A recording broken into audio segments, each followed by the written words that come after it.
There, and in studio right now we have Dr. Evans Kidero, the Nairobi County Governor. Welcome to Sunday Live. You've seen the story. It's been back and forth for quite a few days now. Lots of questions coming in, and we will start with Mumias because we've just come out of the story. So,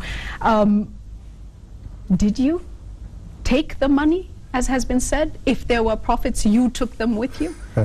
Julie, thank you very much. Did you oversee corruption? First of all, thank you for inviting me. I think the last time we sat on Sunday Live is 2013. 20th of January 2013. You remember? When I was with my friend Waititu. Yes. Congratulations. I believe he's going to do a good job for the people of Kabete.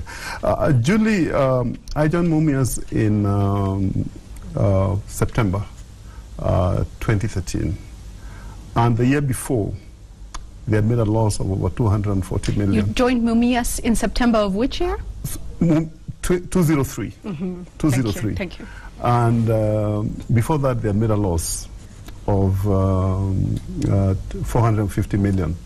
And I was in Mumias. I left in June 2012. And the year ran from July to June. Our years ended in June. And 2014, we made a profit of 1.1 billion.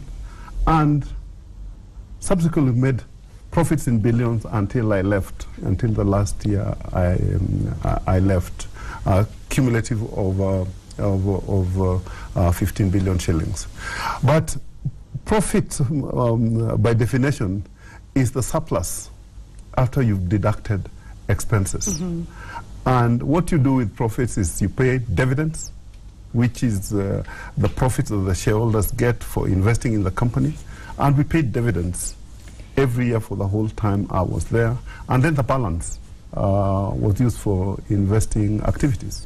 So let's get some questions that have come in. And I do want to then ask, what did happen at Mumias? Let me just quote some questions that have come in from the audience. Sangure on Twitter asks, can Kidero Evans own up to mismanagement of Mumias and stop being personal? He was CEO. That's what he says. Anto Wainaina says, how is it? Oh, no, this is to do with Nairobi and the facelift. But another person was asking, would you be ready to go through another audit if one was so ordered, to take another look at... Absolutely. If I was not governor of Nairobi, I would even be willing to go back and run Mumias, because I know exactly what it would take to turn it around. What happened? What Mumias is suffering from is lack of optimum activity in production due to lack of cane. Mumias' problem is unique to Mumias, but also unique to the industry. Early 2000s, we had 5 companies, 4 government, 1 Mumias, which the government had minority shares. And the problem that the sugar industry had, and that's why those companies, which were owned by the government, never made any money. And when I went into Mumias, I changed the profile, worked hard with the farmers, worked hard with the employees, developed cane, and increased the capacity of production, managed pricing properly, increased profitability by ensuring there was optimum return on sales. Let me come to the question that's being posed by Senator Khalwale. He says, you're a very wealthy man. Where did you get all your money? I wouldn't say I'm very wealthy, but from the time I left university, Mumias was not the first job I ever did. I left the university, did my internship, did my master's, then became a sales rep with a company called Warner Lambert. That was the age of 26. At the age of 29, 28, I was marketing and sales director from Glaxo. I was being paid in dollars and pounds. He was being paid in dollars and pounds, the governor tells us. I was managing director of GlaxoSmithKline Beecham at the age of 29. I was regional director for East and Central Africa at the age of 33. I was regional director for 47 African countries at the age of 40. Then I was managing director of Nation newspapers at the age of 43 and became managing director of Mumias at the age of 45. There you have the profile. I'm going to ask this because we go through road. So what I was saying, how did I make the money? Yes. I mean, I was not earning peanuts. You've had an illustrious career. Absolutely, you're saying you've made money. Yeah. A lot has been injected into Mumias. There are questions as to whether it will help shift the situation. If heads were to roll, whose heads should roll before we take a break? I think Mumias' problem should not be looked at in isolation to the problems that we have in the sugar industry. Sugar is a plantation crop, and you'll recall in the olden days that's what started slave trade. That's what, because plantations of sugar were being done in Central America, you needed labor force to go and work on those farms. In Kenya, cane is a smallholder. The cane farmer. Cane farmer. So that's one problem. Two, cane is a water crop. It requires a lot so that it can mature early. Here we do what you call highland or rain-fed. So it takes 2 years as opposed to 1 year. The third thing is our yield are lower. We get 60 tons per hectare. Unlike countries like Brazil, where you get 140, 150 tons per hectare. And they've turned it around through innovation. Absolutely, through innovation. So what I started, I mean, unless we have sufficient cane, these problems will continue, not only for Mumias, but Mumias was aggravated by the fact a lot of new factories have been started. There's Butali next to West Kenya. There is one which is coming near Busia called Tangakona. And all these factories never had cane of their own. So it was cheaper for them to start getting targeting the farmers who were supplying Mumias. Also, and not just that, I'm aware that at Butere, somebody from Kisumu is building a cane buying plant. So lack of cane will continue to haunt Mumias. There's also the big issue about the sugar cartels and sugar that comes into this country. We are going to come to Nairobi issues, but we remain focused for a short while still on Mumias sugar. And on Twitter, Bonnie Halwale has spoken. He says, Kidero must be surcharged, and I will see to that personally. Tell him to stop dreaming about an apology, he says. He goes on to say the KPMG report is very clear. Tell Kidero to stop soliciting for sympathy and face me like a man. Julie, first of all, the issue of Mumias, without being sub judice, because it's already in a court, and more particularly the issue of the KPMG report, because the report that's circulating is a preliminary report. It is not the final report, so nobody should really hang on it. But let me say that Philip Ochieng today wrote an article, page 13 of The Nation. Any Kenyan with evidence against any crime needs to take it to court. Theft is a criminal offense. It cannot be tried It cannot be tried in a public rally in Kisumu or in Kakamega. It can only be tried in a court of law where justice will seem to be done, whether there's guilt or no guilt. So what are you going to do next? So I think for the fact that the senators says he'll not apologize, I have nothing against him, I've never had anything against him, let him take it where it will be of material value. The way the president said that let the people who brought Mumias down, let the people who stole be prosecuted. And if I'm called upon, I will go explain myself.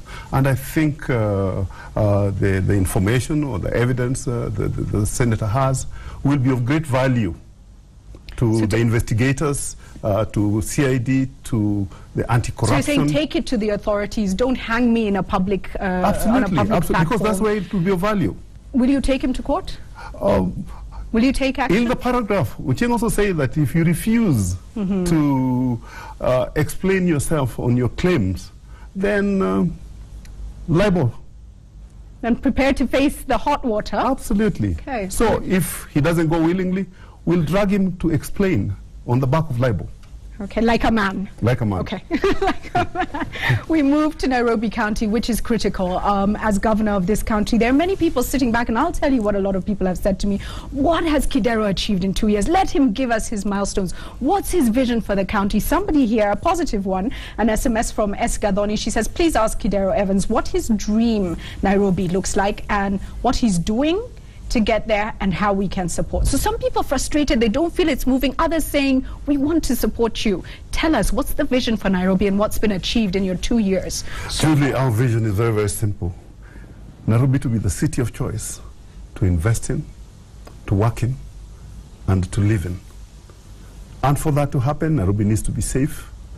Infrastructure needs to be well done. Transport must be easy. There must be sufficient water, health services, educational services, and equity. And let me just say some of the things that we've done. 64% of Nairobians interviewed said their biggest worry was security. Mm-hmm. And when we got into the office, we were reporting on the average 1,000 to 1,200. We started working with the county commissioner and his team, the police and the teams. And I must say that even though insecurity is still a problem, but it's come down by more than half. A lot of places where people stay concerned about security, but many other things. So the transport plan for Nairobi, let's touch on that a little bit. Some people asking the drums, some still here. Could I just come to that? Because okay. I think lighting is a very important aspect of security. Okay. Mm-hmm. We had 26,000 lights, of which only half were working. Now all the 26,000 lights are working, and we are installing another 56,000 lights. Actually, if you go to the city center now, it's like day. The people who are in town tell us they are able to do businesses till 10, 11, 12, even up to 1 o'clock. And the 56,000 lights that we are doing them in Mashinani, not mm-hmm. only in the city center. And we've changed from the yellow sodium lamps to the LED lamps, which are brighter and which are cheaper to run. Actually, having worked with working with the central government and ERC, they dropped the electricity price for us, and now we're only paying half. Right, so big changes there in security and lighting. I've just mentioned the traffic issues. There's also health. A lot of questions about Pumwani being raised. Let's go to those two issues. Oh, on transport, Nairobi roads were made for only 30,000 cars. Now we have 600,000 cars on our roads, with 8,000 cars being registered every month. In 50 years, we've only built 600 kilometers of roads. Mm. So we are increasing these roads. You've seen the Kilimanjaro road was done before I came, but we are doing the Parklands ring roads, which joins Westlands to Thika Road. We are doing Mama Wahu Road. We are doing, in this year, we are going to build this road that joins Ngong Road to Tiende through Kibera. These are probably some of the missing links. We are doing 9 transport corridors, which will accommodate BRT, bus rapid transport mm-hmm. system, where we will have center lanes in the middle, which can carry the 12-meter buses or the 18-meter attenuated buses. The first construction has started on Outer Ring Road. The second one will be on Ngong Road, which from All Saints to Dagoretti Corner. The third one will be on Jogo Road, starting from Mama Lucy.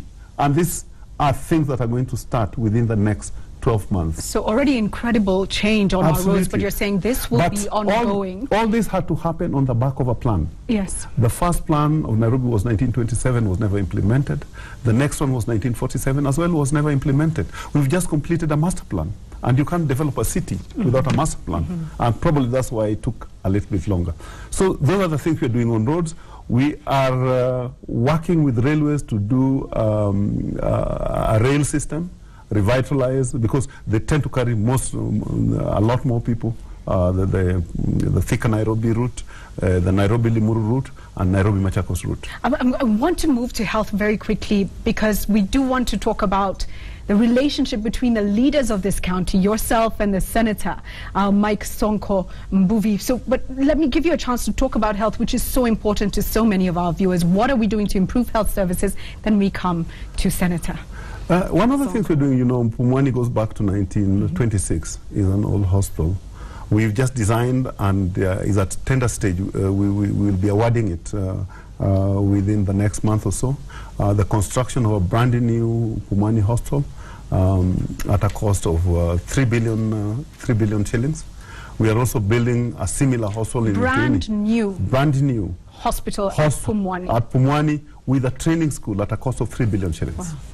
Wow. We are doing the same. We are building a 250-bed hospital in Mutuini, and we are looking for partners to modernize and bring up Mbagathi to a level of Kenyatta National Referral Hospital. Last but not least, the biggest nightmare to Nairobians, if you lose your person and they go to city mortuary, is such a traumatizing experience. We are building a brand new mortuary with a forensic lab in this coming financial year at a cost of 300 million shillings. Now, we've tackled security, we've tackled healthcare and infrastructure on the roads front. Let's come to the relationship between the leaders here in Nairobi. And recently, of course, we saw the terrible fire in Gikomba Market. So many people lost their livelihoods that day. It was good to see the leaders come together there. And when they started to speak, I would have imagined that the leaders were going to speak to their issues and their problems and their struggles, but to their shock and horror, the leaders discussed their own problems. So these people have just lost a lot and have to now listen to the problems of the leaders. So my first question is, what is wrong with our political leadership that we don't focus on the people? And this is such a serious question. My second question, let's start there. No, let me start there, because the second question is important. Julie, we are on elected to offices, or we seek offices to serve.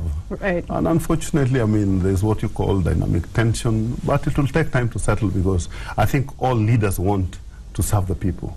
Do they? I'm sure they want to serve the people. I personally want to serve the people. I'm sure the Senator for Nairobi, Mbuvi, my friend Mbuvi Sonko, want to serve the people. The 17 members of Parliament want to serve the people. And I think we are going to get together and serve the Nairobi people. That's good news. I need to ask, did you call Senator Mike Sonko Mbuvi a drug dealer?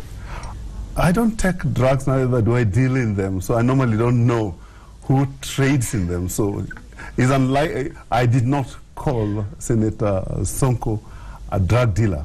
But what I did say, because I was in Mathare, and at 10 o'clock in the morning, you could see that a lot of youth were high on substances of abuse, sometimes not necessarily alcohol. And I was really appealing to the youth that let's not waste they should not waste their lives in alcohol and substances of abuse.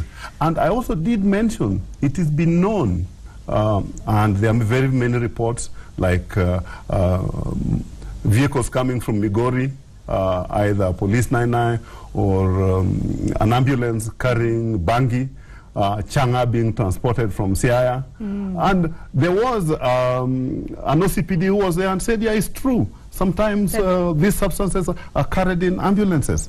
So you have an opportunity to speak to Sonko directly now. He's asked for an apology, just as you asked Halowale for an apology. What would you say to him? One thing, I mean, I'm sure there are recordings of my presentation on that day, because the television was there. And I did not call him a drug dealer. But I did say we do have a problem with drugs with our youth. But I'm inviting him.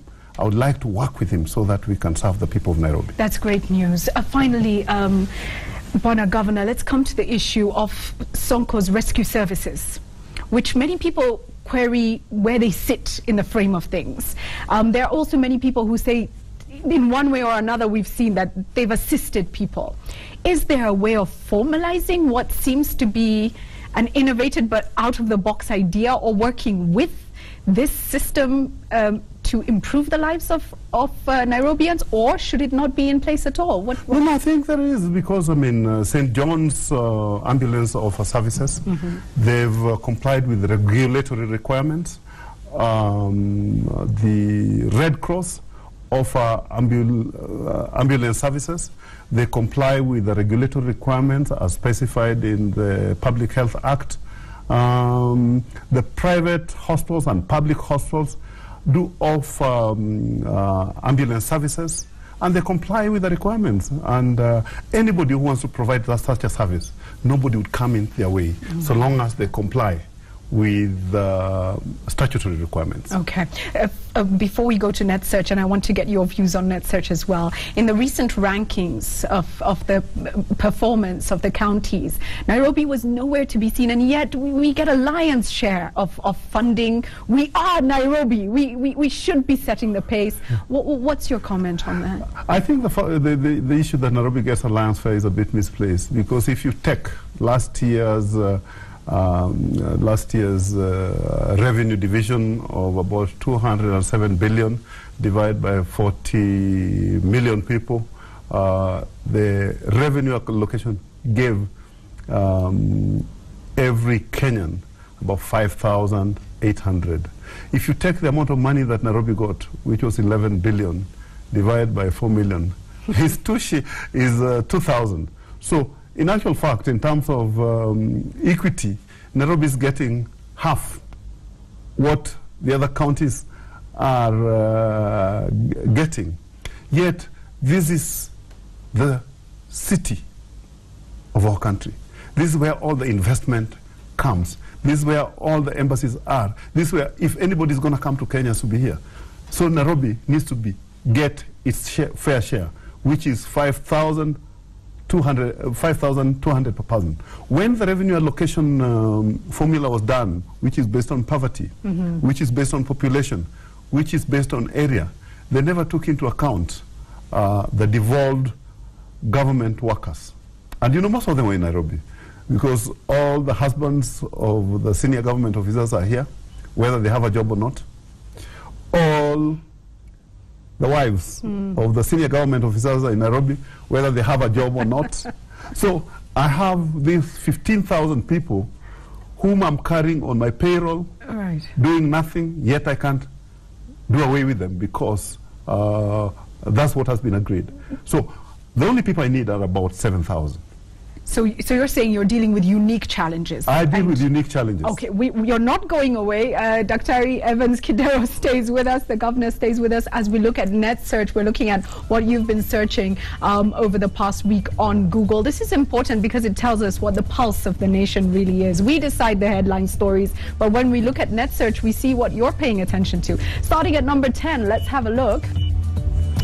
At number 10, it's Angela Angwenyi, and she's a radio presenter. She was a trending search topic after she announced that Friday, 26 June was her last day as a presenter after her 10-year radio stint.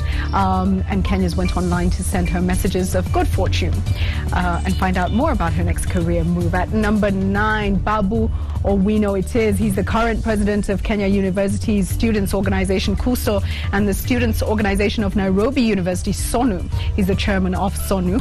Babu Owino was trending this week after allegations of the financing of criminal activities purported by the University of Nairobi students.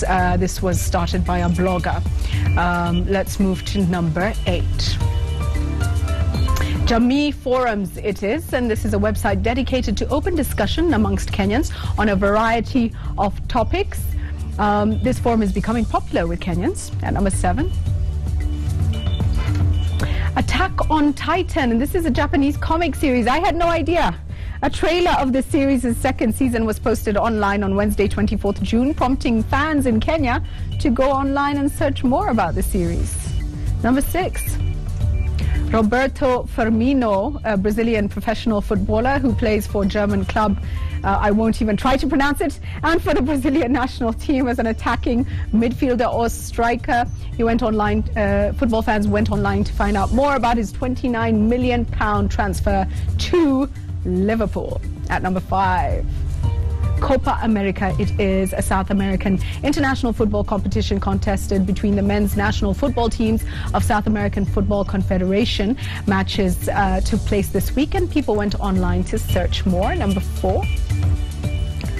Petr Cech, it is a Czech footballer who plays as a goalkeeper for Chelsea, and he plays on the Czech Republic national team as well. News of his £11 million transfer from Chelsea to Arsenal sent people online. Number 3. It's a serious local issue. Gikomba market fire. Kenyans went online to find out more about the fire that consumed more than half of Gikomba market, leaving thousands of traders counting massive losses. Number 2, AFCON. It's the Africa Cup of Nations, and football fans went to Google to search more about match fixtures and results. And at number 1, it's Yoga International Day. Now, this is the spiritual discipline that involves breath control, meditation, stretching, and the adoption of specific bodily postures. Kenyans went online to learn more about this International Yoga Day, which was commemorated on June 21st at the University of Nairobi Sports Ground. You were there. Oh, yes, you were there. Yes. So did you enjoy the yoga? No, very much. Yes. Yeah. Okay. I like the discipline. Just looking at what Kenyans were searching, what are your thoughts on what fascinates us as a people? I think one is the future, because if you talk about yoga, it's about discipline, it's about health, it's about what does it mean for me for the future. So is Angela Ngwenyi moving. It's about the future. So I think a lot of the issues there are related to the future. Yeah. People will ask, did he ever play football? Because you can see Kenyans are fascinated by football. Did you ever play football, and which team do you support? Now you can see I'm in my high school sweater. I played hockey. Hockey? Yes, at my old school, Mangu. In Mangu, in yes. Mangu. Do you support any football team? Yes, I do. Which one? Kenyan or... let's go EPL and KPL as well. I support Gor Mahia and AFC Leopard. Okay. that's the smart political answer. Thank you so much for joining us in studio. But just before we close, I think one of the major projects which we launched this week is the Urban Renewal Program. Right. And this is going to be bigger than the standard gauge railway, because the first phase, which is the reconstruction of Ngara, Pangani, Bachelors, Fort Jesus, will be done at about a cost of about $1 billion. Then phase 2, which is the railway city, 250 acres, the transport hub, will be about $200 million. And the last one, which is Kaloleni, Makongeni, Jericho, Jerusalem, Bahati, Shaurimoyo, Uhuru, which is phase 3. Currently the feasibility studies are being done, will be about $250 million. So, I mean, it's going to create a lot of jobs, but it's going to create a lot of housing, a number of houses. Not sufficient for us, but at least it will reduce. Good start. And these are economic housing units, which are affordable. Okay. So and the other thing, we will not displace the people who are living in those houses. Okay, we end now with that look at the future, and also an offering to you that we are willing to work with you on a program to clean up Nairobi City. I tweeted about it some weeks back. I've also seen a lot of tweets. We've recognized the tweets from Isli in particular, real concerns about the litter. Yeah, we were there yesterday. And we are willing to help you, to work with you, a lot of Nairobians. But I think as a start, don't throw your litter. Don't throw your litter. Keep it until you get to a point where you can put it in a bin, because it is your litter. I'll ask again, when you throw litter, who are you expecting to pick it up? And with that, we're going to, Asante Sana, we're going to take a break. Stay with Sunday Live. Don't go away. Asante, thank you for joining us.